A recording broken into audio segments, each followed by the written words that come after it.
বীরভূমের লাভপুরে সনাতনী হিন্দু বিজেপি প্রার্থীর প্রচারে মুসলিম বিজেপি নেতা মনিরুল ইসলাম। বড় চ্যালেঞ্জ তার। রাজ্য প্রথমবার লাভপুরে ৭০% হিন্দু রয়েছে, ৫০% মুসলিম ভোটার লাভপুর বিধানসভা কেন্দ্রে বিজেপি প্রার্থীকে ভোট দেবে, এমনই বার্তা দেওয়ার চেষ্টা করলেন মনিরুল। তিনি বলছেন যে রাজ্যে ৭০% হিন্দু, কিন্তু এই লাভপুরের ৫০% মুসলমান, তারা বিজেপিকে ভোট দেবে। বড় চ্যালেঞ্জ মনিরুল ইসলামের। সবচেয়ে বেশি ভোটে জিতবে বিজেপি প্রার্থী, এমনটাও আশ্বাস দিচ্ছেন তিনি। তৃণমূল মুসলিমকে সবচেয়ে ভুল বুঝিয়ে এসেছে বলেও জানিয়েছেন একদা তৃণমূলের এই একজন বিশ্বস্ত ব্যক্তি। আজ তাক বাংলাকে দেওয়া সাক্ষাৎকারে এই মন্তব্য করেছেন দাপুটে তৃণমূল নেতা এক সময়ের এই মনিরুল ইসলাম। তবে এখন অবশ্য শিবির বদল করে বিজেপি নেতা মনিরুল। ২০১৯ সালে দিল্লিতে মুকুল রায়ের হাত ধরে বিজেপিতে যোগ দিয়েছিলেন তিনি। তবে ২০২১-এ টিকিট না পেয়ে নির্দল হিসেবে লড়েছিলেন। নিজেকে বিজেপির সৈনিক দাবি করে পদ্মপ্রার্থীর হয়ে এবারে প্রচারে নেমেছেন তিনি। মনিরুল বলেন, আমি ২০১৯ সাল থেকে বিজেপিতেই আছি, তাই দলীয় প্রার্থী দেবাশিস ওঝাকে জেতাতে মাঠে নেমেছি। সংখ্যালঘু ভোট ব্যাংক নিয়ে তৃণমূলকে সরাসরি চ্যালেঞ্জ জানিয়ে মনিরুল দাবি করেন, গুজরাট বা উত্তরপ্রদেশের মুসলমানরা শান্তিতে ব্যবসা করছে, এবার লাভপুরের মুসলিমরা বিজেপিকে রেকর্ড ভোট দিয়ে দৃষ্টান্ত তৈরি করবে। নিজের শারীরিক অবস্থার কথা উল্লেখ করে তিনি বলেন, মাথা থেকে পা পর্যন্ত ১২ বার অপারেশন হয়েছে, বেঁচে ফিরবো ভাবিনি। যখন বেঁচেছি তখন দেবাশিস ওঝাকে ৫০,০০০ ভোটে জয়ী দেখতে চাই। পুলিশি হয়রানির অভিযোগ তুলে তিনি জানান, হাসপাতালের বেডে থাকা অবস্থাতেও তাঁর বিরুদ্ধে জানে শেষ করার মামলা দেওয়া হয়েছে। আপনাদের প্রথমে ছবিটা দেখাই, লাভপুরের যে বিজেপি প্রার্থী দেবাশিস ওঝাকে সঙ্গে নিয়ে ওই এলাকারই প্রাক্তন বিধায়ক মনিরুল ইসলাম। বলা যেতে পারে ওই এলাকায় মুসলিম ভোটে যার দাপট, সেই মনিরুল ইসলাম তিনি বেরিয়ে পড়েছেন এবং কেমন জনসমর্থন দেখুন তার। সবাই এসে এসে তাকে মালা পরাচ্ছেন। আমার সহকর্মী তার সঙ্গে কথা বলতে গিয়ে কি উঠে এলো আলোচনায়, শুনুন। এখন আমার একটাই লড়াই, সংখ্যালঘু সম্প্রদায়কে উল্টো পাল্টা বুঝিয়ে এক এক সময় এক এক রকম বিজেপি এলে তোমাদের শেষ করবে, এই ভাঁওতা দিয়ে দিয়ে দিয়ে দিয়ে সংখ্যালঘু সম্প্রদায়কে ভাইয়ে ভাইয়ে দ্বন্দ্ব লাগিয়ে খুন খারাপ করে এলাকার সন্ত্রাস তৈরি করতেছে। এদের কাজ গুন্ডামি থেকে আরম্ভ করে বোমবাজি থেকে আরম্ভ করে সব কিছু শিখে দিয়েছে এদেরকে ব্যবহার করে। ওই ঢপের চপগুলা সংখ্যালঘুরা বুঝতে শিখেছে। আজকে সংখ্যালঘুরা সব চিকিৎসা করতে যাচ্ছে ব্যাঙ্গালোরে, সব রাজ্যে, আমি নিজেও গিয়েছি আমার হার্ট অপারেশন করতে, দেখছি সবাই দেখছে সেন্ট্রাল গভর্নমেন্টের টাকাতে অপারেশন হচ্ছে, আমাদের পশ্চিমবাংলায় পকেট থেকে দিতে হচ্ছে। কেন? ওই সেন্ট্রাল গভর্নমেন্টের স্কিমটাকে পশ্চিমবাংলাতে লাগু করতে দেয়নি। দাদা, আমরা জানি বিভিন্ন প্রদেশে কিন্তু বিজেপি শাসিত রাজ্য রয়েছে, সেখানেও সংখ্যালঘুরাও রয়েছে। বারবার তাদের কি কি উপকারিত হয়, আপনি কি জানেন সেই বিষয়গুলি? গুজরাটে এখন যান, সংখ্যালঘুরা যেভাবে ব্যবসা করছে, ওখানে কাপড়ের ব্যবসা থেকে আরম্ভ করে যেভাবে শান্তিতে আছে, আমি বলছি না যে গিয়ে চলুন, খরচা আমি দেবো। অত শান্তিতে ভারতবর্ষের কোথাও কেউ নাই। এসআইআর নিয়ে বারবার বলা হচ্ছে যে মুসলিমদেরকে বের করিয়ে দেওয়া হবে, এই বিষয়টা আপনারা কি এইভাবে এইটাকে হাতিয়ার করে নিয়েছে তৃণমূল একেবারে? মতুয়ারা কি মুসলিম? আর এছাড়া কত লাখ লোক হিন্দু কমিটির আছে। এটা চালাকি, মিথ্যা কথা, এরা মিথ্যাই সেরা, এরা মিথ্যা স্মৃতিতে বিশ্বাসী। একটা মুসলিম দেখাইতে পারবে না এছাড়া হওয়ার লাস্ট পর যে একটা ভারতীয় মুসলিম তার নাম ওঠেনি, এটা দেখাইতে পারবে না।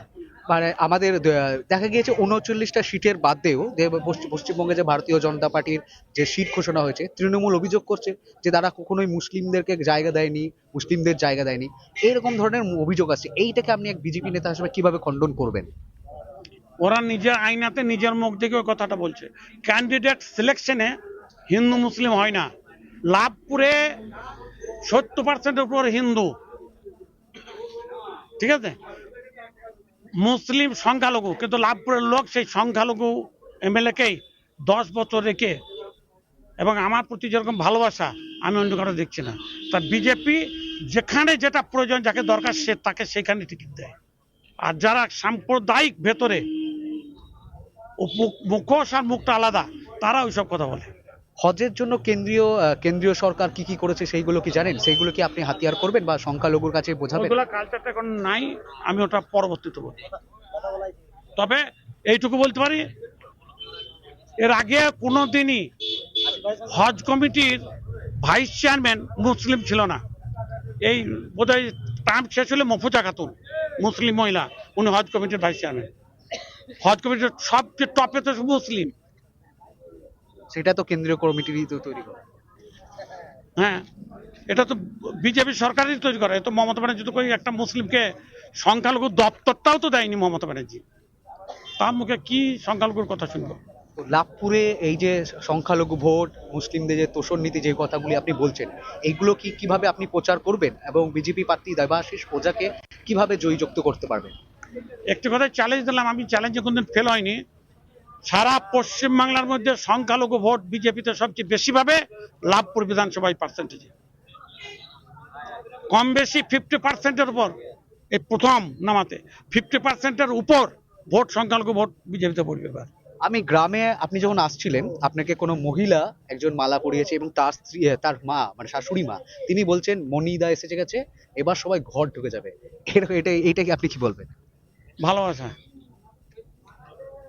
ওই তো একটা মহিলা এক্ষুনি দেখলেন, এসে বলছে বাবা তুমি নাও, আমি না কি মরছি। কত বছর পর আপনি আবার আপনার গ্রামে বিধানসভায় ফিরলেন? আমার 18 সালের অপারেশনের পর, মানে মোটামুটি 17 সালের লাস্টের পর, আর তোমার 3-4 বছর তো আমি বিছানাতেই ছিলাম, প্রসাব পায়খানা বিছানায়। আমার বিভৎস দিন গেছে। তো বহু বছর পরও আপনি ফিরেছেন এবং গ্রামে যে আমি দেখছি যে গ্রামে যে লোকজন রয়েছে সকলে এখনো পর্যন্ত আপনাকে ভুলে যায়নি। এটা আমি তো এদের সাথে কোনো দলের নেতা বা এমএলএ হিসাবে মানে মিলিনি। আমার সিকিউরিটি দিয়েছিল অনেক, 8 জন সিকিউরিটি, 8 জন না 9 জন সিকিউরিটি, ওখানে 5 জন বাড়িতে বোধ, আর এখানে আমার সাথে 4 জন সিকিউরিটি গুলো গেছে। এরাই সব রাত 1টায় চলে যেতাম, সাউগ্রাম বিভিন্ন গাঁয়ে সিকিউরিটি গুলোকে রাতে নিয়ে যেতাম না। আমার পরিবারের মাকে নিয়ে কোথায় যেতাম, আনন্দ পাওয়ানো। মা মারা গেছেন 2004 সালে। আর ওই যখন ওই সাউগ্রামের লোক আছে দেখুন, সারা রাত কাটিয়ে দিয়েছি প্রত্যেকটি গাঁয়ে, প্রত্যেকটি বিধানসভার টাইমটুকু বাদ দিয়ে প্রত্যেকটি মাসে সাউগ্রামে, মানে মাসে, মানে বছরে কবার বলে মাসে কবার এটা বলবে, এইভাবে ছিল। আবার সেরকম শুরু হবে। এবার এমএলএ থাকতে হবে তার মানে নেই। লাভপুরের বিদায়ী বিধায়ক অভিজিৎ সিংহ তিনি বলছেন চরম উন্নয়ন করেছে। আপনি কি ঢোকার সময় কি কি উন্নয়ন দেখলেন? ও যদি গোয়েবেলসের থিওরিতে বারবার মিথ্যা বলতে বলতে সেটা সত্য হয়, ও সেই ভাবছে। লাভপুরের মানুষ শুধু বোকা নয়। উনি লিস্ট দেন, উনি বলছেন লাগাটা ব্রিজ উনি করেছেন। আর অনুব্রত মন্ডল এখানে মিটিংয়ে বলে গেছে কদিন আগে, এরা জানে, এরাই বলছিল উনি বলে গেছে না এটা মনিদা করে গেছে, যে দলের ভোগ। মানে লাঘাটা ব্রিজ কি আপনার আমলেই? অবশ্যই।